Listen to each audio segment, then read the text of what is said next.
Hey guys, it is Mr. Cucumber here, and this is going to be my thoughts on Battlefield 4. Now, the gameplay you're watching in the background is some Battlefield 3 gameplay, and I thought it was relevant for the topic. And I actually got this as part of my instant game collection in PlayStation Plus. So yeah, whoever says that PlayStation Plus doesn't have a good game collection, they're wrong. I mean, look at the proof, man. Battlefield 3 is just an amazing game. I've been having so much fun playing it recently. And yeah, so let's get started. Okay, so I did a video on my thoughts about Call of Duty Ghosts, and it wasn't really that much to say because nothing really, I mean, not too much happened since the last Call of Duty game, I guess.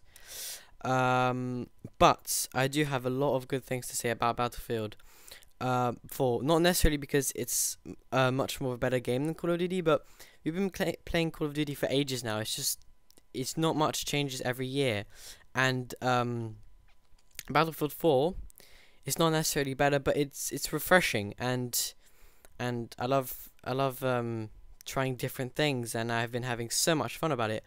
I mean, it will last a few years, and it will become eventually like Call of Duty, but you can't have indefinite sequels and get away with it. You know, people are eventually going to lose interest. That's just how it works in life. But anyway, Battlefield 4, it had a few things different from Battlefield 3. I mean, not insane amounts of different things, but the notable difference is Levolution. If you haven't seen the Levolution trailer, you should definitely go and watch it. It's really, really good. And it's basically, the maps are just like insane maps. They're so much, so many dynamic elements just going on. You have just ships just crashing into the maps, and just completely changing the face of it. There's so much going on, and I think that it's just gonna. I think the Battlefield series, it's a game that's meant to last 2 years, because Call of Duty, it's sort of designed to last like 8 months, or something like 10 months, maybe not, yeah, 8 months, and then you just really start to get bored of it. But Battlefield 3, with all the things they're adding into it, all the gigantic maps, all the things you can unlock, it's really like a game that just lasts overall a longer time than Call of Duty does. And yeah, I really like that. I mean, Battlefield 3, I've been playing it for like a few weeks now, and yeah, it's really good fun actually. It's kind of hard to get into, but once you do get into it, yeah, it's a lot of fun. One thing to note though is that the games there were running on these supercharged PCs, and you know, everyone says that PC looks so much better than all the current gen consoles, and that's probably true. But you know, I'm very happy with how Battlefield 3 plays on PS3. So you know, as long as I'm happy, it's fine. But yeah, the games were running on these super nice PCs, and someone actually played it on next gen consoles, on a PS4 or an Xbox One, I can't remember, and he said that it doesn't live up to the PC standard still. You know, there is still 60 frames per second. 60 frames per second. What else is there? Yeah, 64-man players. So it's going to be a lot better than what it is on current gen. Because I'm going to get this game, Battlefield 4. I'm going to get it on next gen, and yeah, it's still not quite PC-like. But at the same time, not everyone has a supercharged PC, so they still have to put in, like, they still have to balance it out, so everyone sort of has a fair-ish game. But I'm not too worried about that, because everyone was bashing about how crap it looked on console compared to PC Battlefield 3, and I went on console and I played it, and it was fine to me. It was fine to me. So also for people to say that it was a lot better on next gen than it is on current gen, then it's fine. I'm gonna be happy. I'm not gonna miss out. So yeah, okay, I'm gonna talk a bit more about what I noticed about the game. Another thing I noticed is that the maps were not so much maps, but more so territories. They weren't just these sandbox maps that you just run around in like you do in Call of Duty, or maybe even Battlefield 3. There were sort of like these actual locations that you can just literally just run around. So they had this really nice island map where you could get a boat and go from island to island and, you know, fight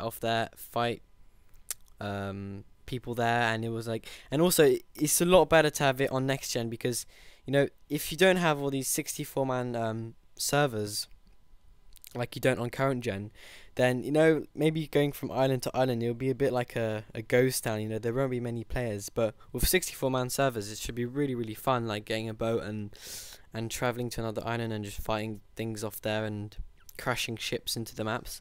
So yeah, the maps are more so territories, really, and that adds to the longevity as well of the game. Is, you know, if it's big maps, then there's going to be much more things to do and much more things to explore.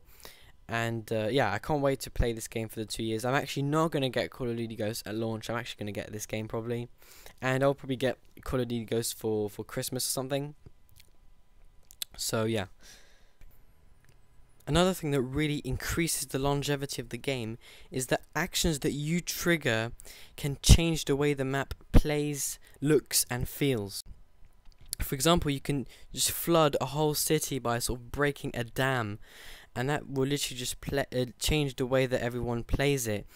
And also the fact that you can sort of break a certain part of the map to sort of get a new shortcut and or to get more cover. All these things they've squeezed into the game just make so many different things that you can do and make it a bit less repetitive. And Call of Duty Ghosts has taken a similar approach with some dynamic elements, but there are only a few things that are dynamic in each Call of Duty Ghost map. For example, the petrol station. Not everything can be, you can't sort of change the map yourself. It sort of has to be like a scripted part that you can sort of break off. It doesn't go as the dynamism doesn't go as deep as it does in Battlefield, and the reason for that is because most Call of Duty maps are small and tight, and if you were to break the map freely, then you would just end up with a flat playing field within like the first 2-3 minutes of the game. Okay, so yeah, this has been my thoughts on Battlefield 4. Yeah, I'm gonna get it on PS4 when it comes out.